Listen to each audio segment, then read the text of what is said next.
Баршаңызға сәлем, менің каналыма қош келдіңіздер. Бүгін өте ерекше бауырдан қуырдақ дайындаймыз. Мендегі сиырдың балғын бауыры. Ең алдымен қызып тұрған табамызға майымызды құйып, қыздырып аламыз.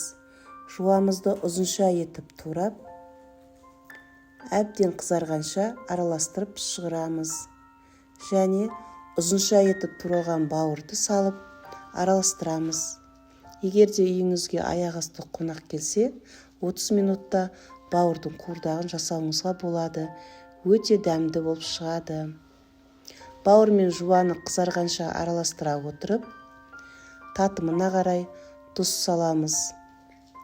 Және дәмін келтіре отыра араластырамыз.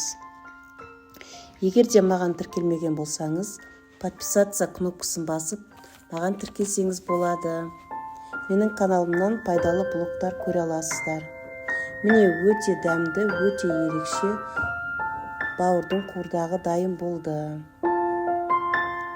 Үстін өзіңіздің қалауыңызша безендірсеңіз болады. Астарыңыз дәмді болсын.